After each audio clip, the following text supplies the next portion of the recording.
자, 오늘 연초기 때문에 시편 23편 말씀을 우리가 살펴보고 다음 주일로는 마가복음으로 다시 넘어가려고 하는데요. 시편 23편은 우리의 인생의 전체를 보여주는 이제 그런 우리 익숙한 그런 시입니다. 다윗의 생애 전체가 사실 이 6절 안에 다 들어 있습니다. 또 이 시편 23편을 보면 하루의 삶도 이 시편 1편 안에 다 있어요. 그리고 1년으로 4계절을 나누어도 이 시편 23편이 다 보이고요. 그리고 인생을 전체를 나누어도 이렇게 1절부터 6절까지가 잘 이렇게 정리되어 있는 듯한 느낌이 듭니다. 다윗의 시는 책상 위에서 이렇게 뭐 끌적끌적하는 그런 시가 아니고요.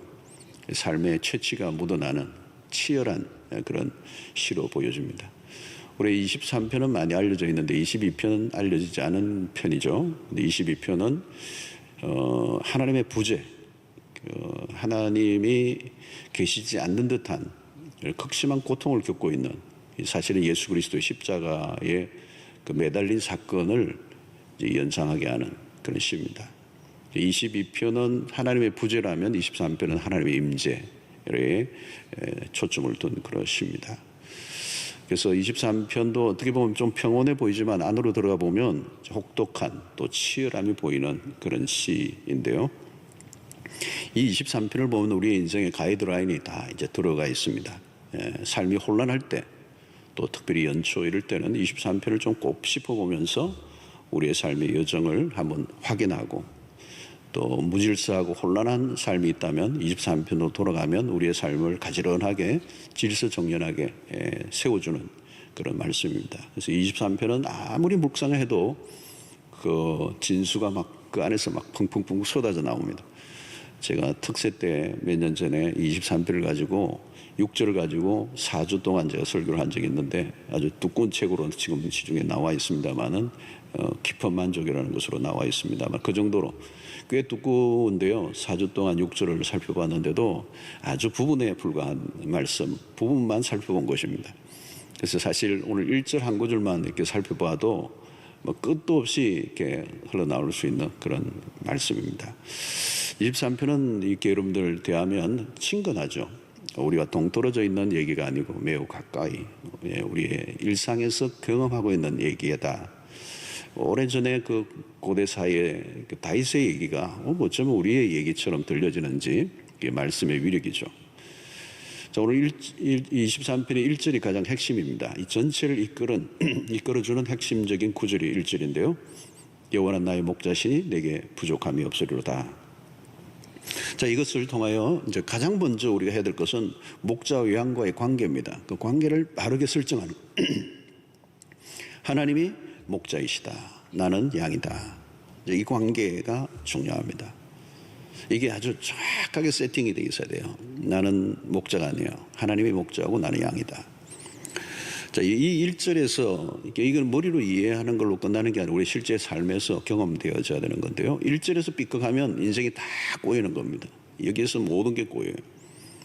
그래서 특별히 여호와는 나의 목자시니 할 때 여호와, 하나님이 누구냐는 거죠. 그래서 이 1절, 모든 것은 하나님으로부터 시작되고 하나님으로부터 나오고 하나님이 모든 근원이고 원천이고 본질이고, 그죠? 거기에서 우리는 이렇게 타협이 일어나서는 안 되죠. 그래서 오늘 1절에 보니까 우리는 내게 부족함이 없으리로다. 이제 여호와는 나의 목자시니라는 이 대목보다 우리 여기에 감동을 받아요. 내게 부족함이 없으리로다. 여기 다 줄을 끊는데 그건 조금 뒤에 끊어도 돼요. 우리는 이 부족함이 없는 삶에 대한 갈망이 있기 때문에 그런 것들에 너무 이제 치우치는데, 초점은 여호와는 나의 목자시니에 초점을 둬야 돼요. 그러니까 내게 부족함이 없으리로다, 이거는 잊어버려도 돼요. 여호와는 나의 목자시니, 이 부분이 중요한 거죠. 그게 줄을 꺼야 되죠. 여호와를 나의 목자로 살면 당연하게 일어나는 결과거든요. 여호와는 내게 부족함이 없다는 말은 결과일 뿐이에요. 결과. 근데 초점은 어디에 있느냐면 여호와는 나의 목자시니. 자, 하나님이 누구이신가를 묵상하는 거, 이게 충분히 거기에 묵상을 해야 되고 거기에 시간을 다 보내야 돼요. 하나님이 누구이신가를 모르면, 또 하나님이 나의 진정한 목자로 모시지 않으면 그때 우리에게 찾아오는 게 결핍이거든. 결핍. 그러니까 오늘 우리의 삶에 결핍이 일어나고 있다면 자세히 들여다봐야 돼요. 그 근원이 내가 노력이 부족해서 머리가 모자라서 어떤 때로는 환경이 안 받쳐줘서 그런 게 아니고 근원적인 겁니다. 하나님이 나의 목자이신가 이걸 찾아봐야 돼요. 그러니까 나의 부족함에 대한 관심보다 하나님이 누구이신가에 관심을 집중해야 합니다. 하나님이 누구이신지를 알고 내가 누구인가를 알면 그것으로 충분하다는 거죠. 예. 우리의 마음과 우리의 생각 속에 그 하나님으로 가득 채워지는 양은 철저히 의존적인 목자가 없이는 살 수 없는 존재라고 하는 이 기본적인 이 관계의 설정입니다. 자, 많은 사람들은 하나님을 목자로 인정하지 않고 살아요. 실제로 그리스도인들도 이게 쉽지 않습니다. 여러분, 요 1절이 정말 1절대로만 사느냐는 거죠. 여호와를 나의 목자로 사느냐, 목자로 모시고 사느냐는 거죠. 하나님이 아브라함을 부르셨을 때는 미래를 다 보여주지 않았습니다. 미래를 알 필요가 없어요. 미래를 주관하시는 분의 인도를 받으면 돼요. 그래서 창세기 12장 1절에 아브라함을 부르실 때 그 뒤에 보면 그랬잖아요. 내가 내게 지시할 땅으로 가라 그랬잖아요. 그죠? 이게 말은 뭡니까? 너는 그냥 순종을 해라는 거죠. 내가 지시를 하면 순종해. 그 다음에 인도해 주겠다. 순종이 먼저고 그 다음에 하나님이 인도해요. 순종 안 하면 인도 못 받아요. 그러니까 여러분, 하나님의 인도를 잘 받기만 하면 미래에 대해서 걱정할 것이 없습니다. 주님은 내일 일을 염려하지 말라는 거예요. 왜 염려가 생깁니까? 인도를 자기가 하려고 하니까. 인도자가 없어. 인도자를 인정 안 하니까 인도자가 없는 거죠. 자기 힘으로 인생을 살아가는 거죠. 여러분, 하나님의 인도가 없이도 어느 정도는 살 수가 있죠. 그러나 곧 길이 막히게 돼 있습니다. 내 능력이 안 통하는 때가 온다는 거죠. 여러분, 하나님의 인도를 불편하게 여기는 사람들이 있습니다. 그것은 자존심, 자기 자존심이고 고집이죠. 고집. 인도를 거부하는 거, 거부하는 거. 여러분, 아프면 병원에 가서 몸을 내보여야 합니다. 의사에게 몸을 다 보이는 게 이렇게 기분 좋은 일은 알지만 살아야죠. 그죠? 보여야 합니다. 1절의 말씀은 간단 명료한 고백이에요. 삶은 능력이 아니라 태도예요. 자신의 능력을 너무 믿지 말라는 거죠. 좋은 양은 머리가 영리한 양이 아닙니다. 인도를 잘 받는 양입니다. 인도를 받는 게 능력이라는 거죠. 여러분, 어떻게 인도를 받죠? 목자는 양들의 음성을 듣는다는 요한복음 10장 4절의 말씀이죠. 자기 양을 다 내어놓은 후에 앞서가면 목자가 먼저 앞서가는 거죠. 그러면 양들이 그의 음성을 아는 거로 따라오되 양은 목자의 음성을 듣고 따라가면 되는 거예요. 그러니까 목자가 앞서고 있잖아요. 목자 앞에 가면 인도를 못 받죠. 양들은 목자의 음성을 듣고 따라갑니다. 신기한 것은 양은 목자의 음성을 알아요. 하나님의 음성을 듣고 인도를 받는가 받지 않는가, 여기에서 하나님의 백성인가 아닌가가 차이가 나요. 그래서 하나님의 말씀이 전해질 때 그것을 알아듣는 사람은 하나님의 백성이에요. 못 알아듣는 사람은 사실은 그 목자의 양이 아닌 거예요. 말씀이 안 들려. 여러분, 창세기 12장 4절을 보십시오. 아브라함을 보십시오. 어떻게 인도를 받습니까? 이에 아브라함이 여호와의 말씀을 따라갔고 그랬어요. 그 1절에 하나님이 부르셨잖아요. 내가 내게 지시할 땅으로 가라. 어딘지 몰라요. 근데 일단 떠났어요. 근데 하나님이 떠난 순간에 말씀을 통하여 그를 인도하는 거죠. 그러니까 오늘 여기 보니까 여호와의 말씀을 따라갔다는 거예요.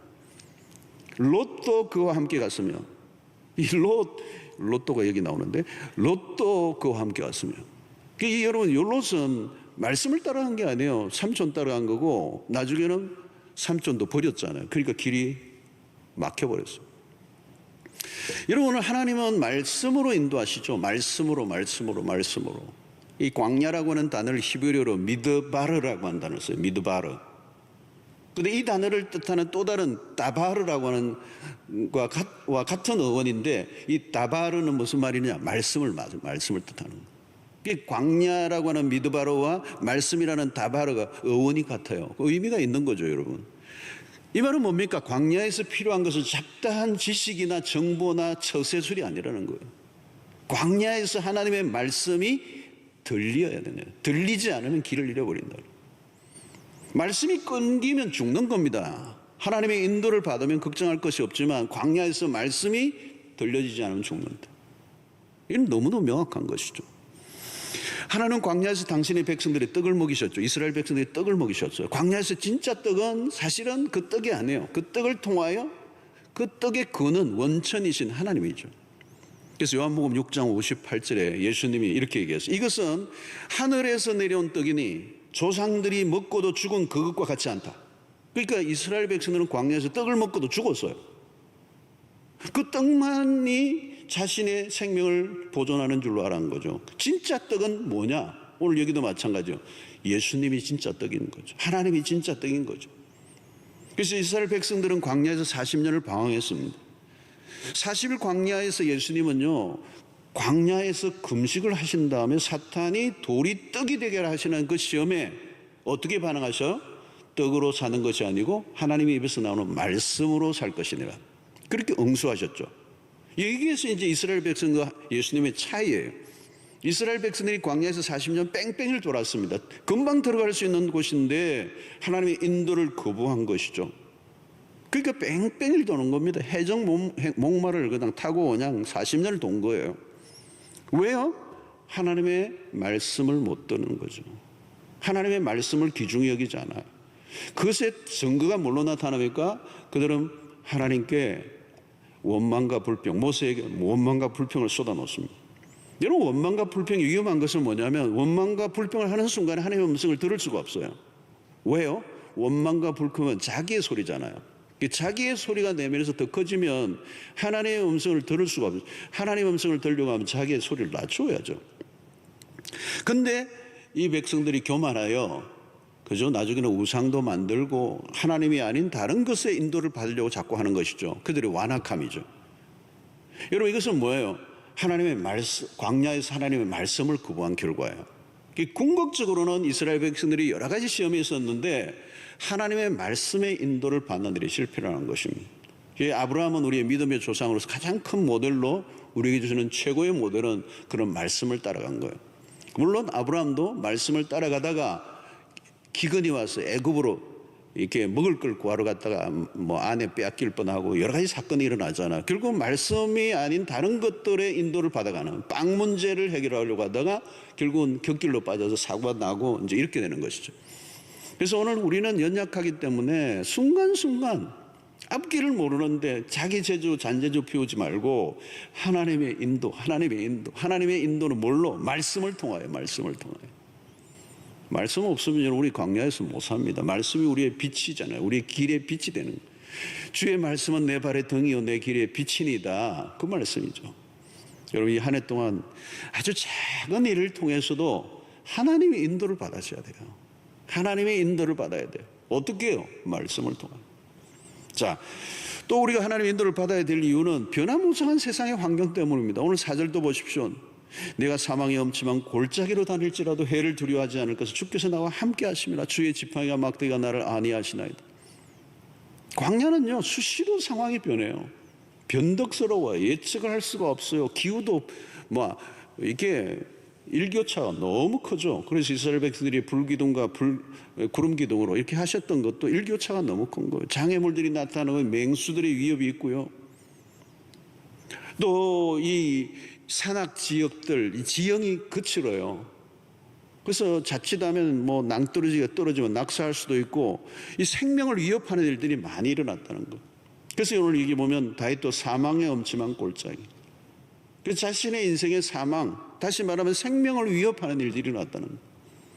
여러분, 우리 인생 가운데도 이 생명을 위협하는 일들, 그죠? 우리 인생이 얼마나 변수로 가득합니까? 나도 모르게 벼랑 끝에 서잖아요. 위협적인 사건들이 한순간에 휘몰아쳐. 여러분, 2021년도 한 해 동안에 우리의 삶 속에 무슨 일이 날지 nobody know, 아무도 몰라요. 오늘 안전하다고 내일 안전할 수 있을까? 모르겠어요, 여러분. 사람들이 왜 보험을 이렇게 많이 들고 보험 종류가 왜 그렇게 많습니까? 삶의 수 없는 변수들 때문에 그 두려움이 오니까 보험에 드는 거예요, 사실은. 그래서 보험은 사실은 사람들에게 두려움을 주는 거예요. 그래서 안전을 사라는 거예요, 돈으로. 그래서 오늘 현대인들은 두려움에 갇혀 살고요, 염려를 운명처럼 끌어안고 살고요, 불안이 일상이 돼 있어요. 그렇지 않아요, 여러분?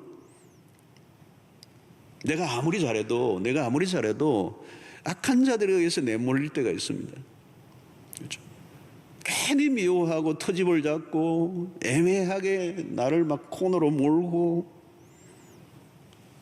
여러분, 오늘 마귀는 신자들의 삶을 위협하는 존재입니다. 넘어뜨리려고 기회를 찾고 있습니다.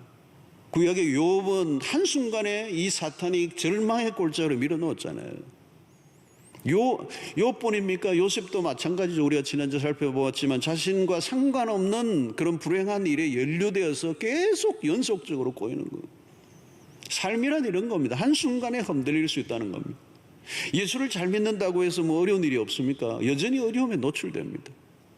다윗은 사망의 골짜기를 다녔던 거죠. 죽을 고비를 여러 번 넘겼습니다. 여러분, 양들이라는 게 이런 거예요. 양들의 존재도 마찬가지예요. 언제나 이 연약한 존재이기 때문에 두려움은 숙명과 같은 거예요. 늘 두려워할 수밖에 없는 존재. 여러분, 이 두려움을 이기는 일은 간단하지 않아요, 여러분. 최근에 우리 특서에서 제가 두려움도 좀 많이 다루고 있는데 간단한 문제가 아니에요. 여러분, 두려움으로 극복하는 게 쉽지 않아요. 세상은 심리적 요법을 얘기하자면 심리적 요법으로 됩니까? 두려움이 상황이 몰려오면 딱 하나예요. 그 두려움의 그 사이즈보다 그 상황보다 훨씬 더 강력한 어떤 힘이 나와 함께 해줘야 돼요. 거리지 않고 못 이겨요. 그래서 오늘 여기서 말하고 있는 내가 사망의 엄침한 골짜기를 다닐지라 해를 두려워하지 않을까. 주께서 나와 함께 하시면. 이게 답이에요. 이게 답이에요. 그러니까 여기서 주께서 나와 함께 하심이라는 이 단어는, 이 말씀은 추상적인 언어가 아니에요. 다윗에게 있어서는. 추상적인 하나님으로는 이 거친 척박한 그리고 부딪힌 혹독한 시련을 이겨낼 길이 없습니다. 그래서 신앙이 여러분 추상화되어 있는 분들은 어려움이 오면 대책이 없어요. 보통 때는 뭐 성경 공부하고 뭐 끄덕끄덕하고 다 아는 것 같은데 추상적으로, 개념적으로, 철학적으로, 사상적으로, 이념적으로 이해하고 있으면 안 되는 거예요. 지식적인 하나님 아무 소용 없습니다. 지식이 여러분 어떤 때는 우리를 더 비겁하게 만들고요. 이 주께서 나와 함께 하심이라, 이것은 하나님의 임재잖아요. 하나님의 임재.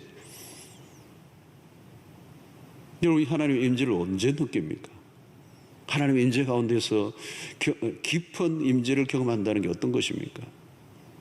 여러분, 여기 답이 그거예요. 두려워하지 않을 것은, 해를 두려워하지 않을 것은, 사망 엄침한 골짜기를 다니 두려워하지 않을 유일한 답은 주께서 나와 함께 하십니다. 마귀가 나를 공격하려도 마귀보다 더 큰 존재가 나를 붙들고 있지 않으면 내가 두려움에 빠질 수밖에 없는 거죠. 여러분, 하나님의 임재라고 하는 것은 우리의 삶 속에서 날마다 경험되어져야 합니다. 어떤 때는 길을 걸으면서, 밥을 먹으면서, 가족들이 대화하면서, 일을 하면서, 때로는 병상에 누워있는 가운데서도, 우리의 삶의 절박한 그 속에서도 끊임없이 우리는 하나님의 임재, 그분은 나와 함께 하신다. 그 주님의 임재를 우리가 느끼고 경험하고 산다면 더 이상 사망의 엄침한 골짜기도 우리에게 두려움을 줄 수 없는 것입니다. 사랑하는 성도 여러분, 이 임재가, 하나님의 임재가 여러분들 일상 속에 지금도 살아계시고 역사하시는 그 하나님의 임재를 매일 경험하는, 예배 속에서만 아니라 우리 일상 속에서 그 임재를 경험하는 그런 은혜가 있게 되기를 바랍니다. 또 보십시오. 방해하는 세력들이 있기 때문입니다. 5절에 보면 주께서 내 원수의 목전에서 내게 상을 차려주시고 기름을 내 머리에 부으셨으니 내 잔이 넘치나이다. 여기 원수의 목전, 그죠? 양떼에서 맹수의 공격은 치명적입니다. 요한복음 10장 10절에 보니까 도둑이 오는 것은 도둑질하고 죽이고 멸망시키는 것뿐이요. 여러분, 이건 뭘 얘기합니까? 거짓된 인도자들. 양은 어리석어요. 생각보다 잘 속아요. 여러분, 세상에는 거짓된 진리들로 도배를 해놓았습니다. 거짓일수록 더 매력적이고 사람들의 눈길을 겁니다.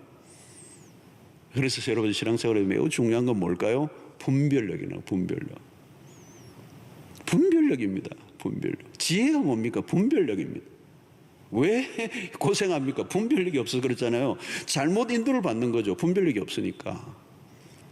하나님의 인도와 사탄의 인도를 분별해야 되는데, 여러분, 사고가 자주 일어나는 이유가 뭘까요? 분별이 쉽지 않다는 거예요. 사실은 쉽지 않아요. 여러분, 분별 쉽지 않아요. 여러분, 이 사탄이 뭐예요? 거짓의 합이라고 그러잖아요. 거짓의 합이. 여러분, 그 말의 뜻이 뭔 것 같습니까? 진짜 잘 속인다는 거예요. 거짓의 압이라는 거, 압이. 거짓말 꽤나 하는 사람들이 많은데 게임이 안 돼요, 마귀에게는. 거짓의 압이라는 탑이에요. 고수라는 거예요, 고수. 여러분, 거짓의 압이 거짓을 안 속아 넘어가기 쉬울까요? 쉽지 않아요. 당해요. 여러분, 그럼 이 세상 안으로 들어가면 거짓에서 거짓으로, 얼마나 거짓으로 포장되어 있는지 모릅니다. 지금도 여러분 마찬가지예요. 거짓의 세상. 사람들은 거짓에 쏟아가지고 앞으로도 여러분 이 거짓은 더 기승을 부릴 거예요. 세상을 혼란하게 할 것입니다. 많은 사람들은 마귀의 존재 자체를 인식하지 못해요. 그래서 혈과 육의 싸움을 하다가 헛되이 에너지를 다 낭비해버리고 영적 전쟁인지 자체를 인식하지 못하는 겁니다. 그래서 나중에 다 당하고 난 다음에 그게 사탄이었구나, 이미 버스 지나갔습니다. 여러분, 아담과 하와가 에덴 동산에서부터도 그 마귀의 그 강교한 거짓말에 깜짝까지 속아 넘어가잖아요. 여러분, 사단은 끊임없이 우리를 오늘도 공격합니다. 공격하는 목표는 뭐예요? 하나님과 우리 사이를 떼어놓으려고 하는 겁니다. 원수의 공격은 끊임없이 목자와 양과 거리를 떼어놓으려고 하는 거죠. 그 첫 번째 핵심은 뭡니까? 하나님의 말씀을 의심하게 만드는, 거짓된 복음을 쫓게 만드는, 하나님의 뜻보다 자신의 욕망에 집중하도록 하는 것, 자기의 결핍을 자신의 방법으로, 세상적인 방식으로 해결하려고 하는 것, 무모한 일에 정력을 쏟게 만드는 것. 여러분, 사단이 지배하는 세상입니다. 마귀가 쳐놓은 덫이 얼마나 많습니까? 멀쩡한 사람이 속수무책으로 당하는 일들이 얼마나 많습니까? 우리는 철저히 성령의 인도를 받아야 합니다. 마귀는 거짓의 압이라면 성령은 진리의 영이십니다. 우리를 진리 가운데로 인도하시는. 그래서 우리가 말씀 안에 살아가다 보면 분별력이 생겨져. 그 말씀에 빛이 비추어지면 그 거짓이 다 드러나니까. 여러분, 새해 말씀과 함께 살아갈 수 있게 되기를 바랍니다. 말씀을 가까이 하시고요. 다른 길이 없어요. 주 야로 묵상하셔야 돼요. 여러분, 주만 묵상하고 야는 묵상 안 하면요, 야의 사건이 터져요. 우리는 날마다 순간순간 하나님의 말씀. 그래서 우리는 말씀이 떡보다 훨씬 더 귀중하다는 걸 알고 살아야 돼요. 떡보다 말씀이에요. 말씀을 쫓으면 하나님께서 원수의 목전에서도 상을 베풀어 주신다. 원수가 있어도 상관없다는 거예요. 여러분, 원수가 원래 있으면 밥이 안 넘어가죠. 그런데 하나님 그 원수의 무릎을 꿇게 하시고 원수의 앞에서도 멋있는 상을 차려주셔서 우리로 하여금 먹게 하십니다. 그 하나님의 능력과 그 은혜를 맛보게 되는 것입니다. 이 한 해 동안에도 여러분들 우리의 삶에 위협적인 것들이 많이 일어날 거예요. 다양한 사건들이, 우리를 공격하는 세력들이 있어요. 그러나 우리보다 더 크신 그 주님을 의지하고 그 말씀을 따라 인도를 받을 때 원수의 목전에서도 해를 두려워하죠. 또 상을 베풀어 주시고 기름으로 바르시는 은혜를 누리게 하시는 것입니다. 자, 그러면 이 인도를 잘 받으려고 하면 몇 가지 핵심적인 것들이 있는데, 첫 번째는 마음의 문제예요. 언제나 우리의 타락한 본성의 문제입니다. 우리 안에 혼란이 일어나는 거죠. 하나님의 인도는 중단이 없는데 문제는 우리의 마음이 문제예요. 우리의 마음이 문제예요. 이런 다윗의 인생에 수렁이 빠졌던 적이 몇 번 있습니다. 그죠? 뭐 바세바 사건이라든가 이런 대표적인 사건들이 있는데, 그때는 자신의 욕심이죠. 욕심, 인간의 욕망. 그것이 순간적으로 판단력을 잃어버리게 하고 하나님의 인도를 받지 못하게 하면 수렁에 빠져버리는 것이죠. 그러니까 오늘 내 영혼을 소생시키시고라고 하는 이런 구절이 있는 것은 뭘까요? 우리의 영혼이 병들 때가 있다는 거예요. 우리의 영혼이 그렇게 잠들 때가 있다는 거예요. 그때 무슨 일이 일어날지 모르는 거예요. 문제는 그때예요, 여러분. 그래서 오늘 우리의 마음, 우리의 영혼을 잘 돌보는 관심을 갖고 체킹을 해야 돼, 체킹을. 뭐 건강검진에서 막 체킹으로만 하는 게 아니고 몸만 멀쩡하면 뭐합니까? 신년 한 해 동안 여러분 우리의 마음을 잘 다스려야 돼요. 우리 안에 불결하고 거짓되고 이렇게 여러 가지 세속적인 그런 생각들, 악한 생각들 우리 안에 있으면 여러분 하나님의 인도를 받을 수가 없어요. 말씀이 귀에 들리지가 않아요. 그러므로 오늘 우리의 마음이 하나님의 말씀의 인도를 잘 받을 수 있는가? 우리의 마음을 관리하고 마음을 돌보고 우리의 영혼이 병들지 않도록 계속 노력하는 일은 목자의 인도를 받는 일이 매우 중요한 부분인 것입니다. 두 번째는 목자 중심으로 살아야 된다는 거예요. 목자의 움직임, 그 양의 시야에 목자가 늘 있어야 되는 거예요. 기본 중에 기본기죠. 목자 중심으로 움직여야 되는 거예요. 목자 곁을 떠나면 안 돼요. 그래서 우리의 눈이 시선은 언제나 주님에게만 고정되어 있는, 모든 것이 주님으로 나오기 때문에 우리는 하나님 중심으로. 근데 여러분 자칫하면 목자를 놓쳐버려요. 먹고 사는 일에만 쫓기다 보면 하나님과 거리가 멀어집니다. 바쁘게 살다 보면 하나님 없이 열심히 사는 거죠. 우선순위가 사라진 겁니다. 여러분, 이 풀이 무성하게 있다고, 앞에 있다고 그 풀만 쫓아가면요, 목자로부터 멀리 벗어나는 거예요. 그러다가 속는 거예요. 여러분, 유원지 같은 데 가보면 비둘기나 이런 새들 가운데 야인 새들이 있어요. 비둘기나 이런 새들. 예, 정상적이지 않는 새들이 눈에 띄어요. 새 깃털도 막 윤기가 하나 없고 막 너무 초라해요. 이게 왜 그런가 하면, 시드니에서 보면 관광객들이 던져주는 게 익숙해다 보니까 잘 날아다니지도 않아요. 그냥 막 던져주니까, 칩스 이런 거 던져주니까 막 먹어요. 자연에서 만들어내는 다양한 벌레들을 잡아먹는 야성이 다 사라져요. 쓰레기통을 막 뒤지고 나중에는. 손쉬운 방법. 여러분, 우리가 예수 중심으로 산다는 거, 이게 우선은 불편한 일이에요. 힘든 일일 수도 있어요. 당장은 내 삶에 압박이 올 수도 있어요. 그러나 여러분, 우리의 삶의 중심의 축은 우리 먹고 사는 문제가 아니라 예수 중심, 믿음으로 살아가는 삶의 중심이 되어야 됩니다. 예수 중심으로 생각하고 예수 중심으로 직장생활하고 예수의 중심으로 우리의 삶의 반경이 돌아가지 않으면 하나님의 인도를 언제든지 놓칠 수밖에 없고, 하나님의 인도를 놓치면 우리의 삶의 결핍은 도둑처럼 찾아오는 거예요. 사랑하는 성도 여러분, 우리는 자존자가 아니라는 거예요. 그래서 우리는 죽어도 예수 중심으로, 하나님 중심으로 사는 우리의 일정이 있어야 하는 것입니다. 세 번째 우리가 생각할 것은 공동체 중심이에요. 양은 떼를 찢고 다는 거죠. 무리, 그죠? 공동체입니다. 무리를 떠나면 보호막이 사라지는 거예요. 그래서 공동체는 양의 생명과 직결이 됩니다. 그래서 제가 호주나 뉴질랜드 이렇게 제가 오래 있어 놓으니까 보면요, 뭐 반드시 떼입니다. 무리입니다. 무리, 공동체요. 떨어져 있으면 안 돼요. 그건 생명을 보존받을 수 없어요. 여러분, 오늘 우리의 삶도 마찬가지입니다. 사단은 우리가 홀로 떨어져 있는 사람을 노리죠. 그래서 우리는 싫든 좋든 관계 안으로 들어가야 합니다. 공동체란 곧 주님이 역사하시는 현장이죠. 여러분, 이 공동체는 하나님의 처방이에요. 주님께서 우리의 지상에 남겨놓으신, 부활하시고 승천하시면서 지상에 남겨놓으신 것이 공동체, 그리스도의 몸. 어설픈 교회라도 무교회주의자보다 훨씬 더 나아요, 여러분. 그래서 힘들고 어려워도 교회 공동체 중심으로 살아야 돼요. 제가 호주에 있을 때 이름만 얘기해도 여러분 다 알 수 있는 한국이 뭐 알려져 있는 유명한 무교회주의자 있습니다. 뭐 얘기만 하면 다 아실 분이에요. 그분의 딸이 저희 교회에 나왔어요. 그런데 이전에 신앙생활을 하지 않았어요. 뭐 아버지가 무교회주의니까 했겠습니까? 근데 이분에게 하나밖에 없는 딸이 있었어요. 근데 뭐 그분의 무교회주의자의 손녀죠, 손녀. 근데 인생이 상당히 망가져 있었어요. 뭐 정말 안타까운 모습이에요. 근데 늦었지만 이분들이 이제 우리 교회에 나와서 이제 돌봄을 받게 된 거예요. 제가 그분을 보면서 그 가정을 보면서 많은 느낌이 있었어요. 지금도 그 가정을 보면 아리아리한 게 있어요. 여러분, 정말 하나님의 공동체라는 게 부족하고 흠결이 있어도 주님의 교회는 얼마나 고귀한지. 주님은 개인으로 인도하시기도 하지만 공동체를 통해서 이래요. 그래서 두세 사람이 내 이름으로 모인 곳에는 나도 그들 중에 있다. 하나님의 인도와 축복은 그런 공동체의 사람들을 통해서 우리에게 나타나는 거예요. 그래서 우리가 어떤 결정을 내릴 때도 혼자 하지 않고 공동체 지체들과 함께 기도하고 의논하고 해보세요. 진짜 복이에요, 그게. 새해는 여러분 사랑방 모임을 적극적으로 좀 해보시기 바랍니다. 우리 교회는 사랑방이라고 하는데 어느 교회는 목장이라고 그러죠. 목장.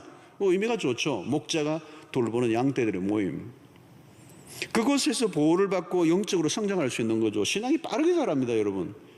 여러분, 신자들에게 풀을 뜯을 수 있는 초장은 두 군데요. 주일날 예배 그리고 사랑방 모임입니다. 그 안에서 주님의 임재를 느끼는 거예요. 주님이 그곳에 함께 하시는 거예요. 인격적 친밀성에 일어나는 것도 소그룹이에요. 그 안에서 영적으로 많은 공급을 받을 수 있습니다. 코로나 시기에도 여러분 건강한 사랑방에 속해 있으면요 끄떡 없습니다. 사랑방 안에서 삶의 방향을 발견하고 서로 위로하고 교제하고 하나님의 인도를 받는 거죠. 사랑하는 성도 여러분, 사랑방 안으로 들어가셔야 돼요. 그룹 안으로 들어가셔야 돼요. 공동체 안에서 보호를 받으셔야 돼요. 자, 오늘 이 구절을 정리하면 하나님은 목자시고 우리는 양이다. 하나님이 인도하는 삶이 우리의 삶의 기본이에요. 왜 조난 사고들이 많은가요? 인도자 없는 여행, 인도자 없는 항해, 인도자 없는 등반.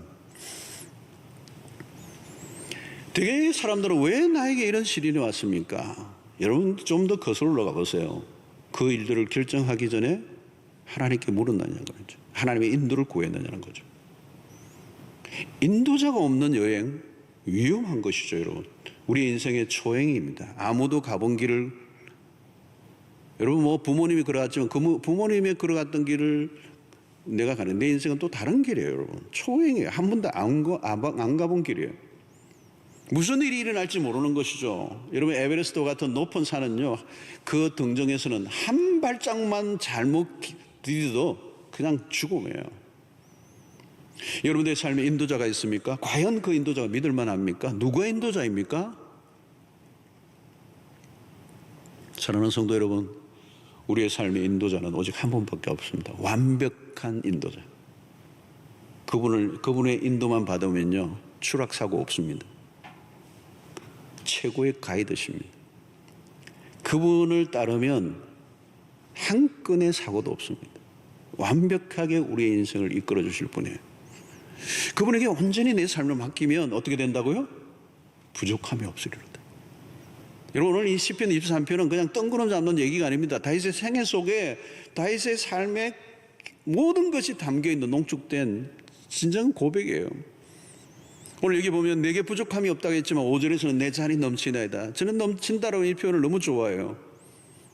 여러분 우리의 삶의 대부분의 인생은요, 아무리 대단해 보여도 소진되어 갑니다. 소진. 그리고 바닥을 끌고요, 갈수록 초조해지고요. 그러나 여러분 우리의 시편 23편은 그렇게 얘기하지 않습니다. 겨우 버텨내는 그런 삶을 얘기하지 않아요. 내게 부족함이 없습니다. 풍성함, 넘쳐 흐르는. 이렇게 시편 23편 안에는 전체적으로 풍성함과 넉넉함이 드러나요. 왜 그렇습니까? 우리의 목자는 풍성하신 분이기 때문에. 결핍과 거리가 멀어요.